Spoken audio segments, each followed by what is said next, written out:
જય શ્રી કૃષ્ણ મિત્રો. કેવડા ત્રીજ વ્રતની વિધિ, મહત્વ અને વ્રત કથા. આ વ્રત ભાદરવા સુદ ત્રીજના દિવસે લેવાય છે. વ્રત કરનારે નિત્યક્રમમાંથી પરવારી ભગવાન શંકરની કેવડાથી પૂજા કરવી.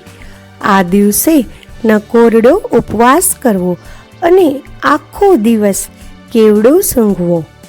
આ વ્રત કરવાથી ભગવાન શંકર પ્રસન્ન થાય છે અને મનોવાંછિત ફળ મળે છે. કેવડા ત્રીજની વ્રત કથા.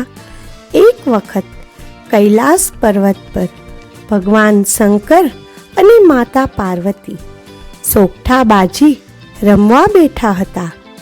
રમત ખૂબ રસાકસી ભરી જામી હતી. ત્યાં જ વચમાં પાર્વતીને કંઈક યાદ આવતા ભગવાનને પૂછી બેઠા, સ્વામી, તમને પામવા માટે કયું વ્રત કર્યું હશે તે મને યાદ નથી. ભોળાનાથે પાસા ફેંકતા કહ્યું, હા, મને ખ્યાલ છે. એક વખત નારદજીએ તમારા પિતા હિમાલયની મુલાકાત લીધેલી. ત્યારે નારદજીએ તમારા પિતાજી આગળ મારા ખૂબ વખાણ કર્યા હતા. એ વખતે તમે પણ ત્યાં હાજર હતા. તમે પણ મારા વખાણ સાંભળ્યા અને એ વખતે તમે મારી સાથે લગ્ન કરવાનું મનોમન નક્કી કર્યું. નારદજીએ વખાણ મારા કર્યા, પણ તમારા પિતાનો આગ્રહ એવો હતો કે તમારા લગ્ન વિષ્ણુ સાથે થાય. આથી તમે નારદજી પર ખૂબ ગુસ્સે થયા. ભોળાનાથ વધુમાં આગળ જણાવે છે કે ત્યારબાદ તમે તમારી મૂંઝવણ તમારી સહેલીને કહી. સહેલીએ બધી ચિંતા છોડી વનમાં ફરવા જવાનો તમારી આગળ પ્રસ્તાવ મૂક્યો, જે તમે માન્ય રાખ્યો. એ પછી તમે વનમાં ફરવા ગયા. ત્યાં એક જગ્યાએ માટીનો ઢગલો પડ્યો હતો.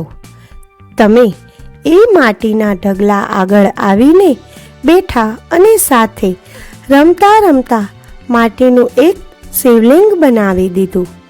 ત્યાર પછી તેની પૂજા કરવા માટે કેવડો, બીલીપત્ર વગેરે લાવ્યા. ભક્તિ ભાવે આ બધી વસ્તુઓ શિવલિંગ પર ચઢાવી. ભાદરવા સુદ ત્રીજનો એ દિવસ હતો. તમે એ દિવસે ગુસ્સામાં કંઈ ખાધું ન હતું, છતાં તમે પ્રસન્ન ચિત્તે ભૂખ્યા પેટે મારી પૂજા કરી. આથી હું તમારા પર પ્રસન્ન થયો અને તમને વરદાન માગવા કહ્યું. ત્યારે તમે વિનમ્ર ભાવે ફક્ત એટલું જ માગ્યું કે હે ભોળાનાથ, જો મેં આપને ખરા અંતરથી ભજ્યા હોય અને ખરા હૃદયથી પ્રેમ કર્યો હોય તો આપ મારા સ્વામી બનો. તથાસ્તુ કહી પછી હું અદૃશ્ય થઈ ગયો.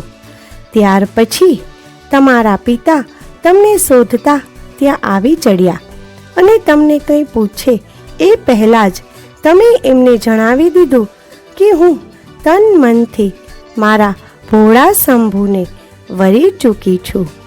માટે હવે હું અન્ય સાથે લગ્ન નહીં કરી શકું.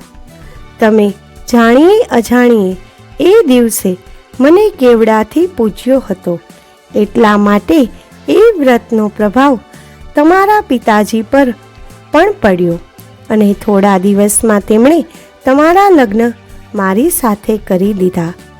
ભગવાન ભોળાનાથે આગળ કહ્યું કે મારા શિવલિંગ પર હંમેશા બીલીપત્રો જ ચઢતા હતા, પરંતુ તમે જ્યારથી મને કેવડો ચઢાવવા માંડ્યો ત્યારથી, એટલે કે ભાદરવા સુદ ત્રીજના દિવસે જે કોઈ મને કેવડો ચઢાવશે એની શ્રદ્ધા ફળશે અને દરેક મનોકામના પૂર્ણ થશે.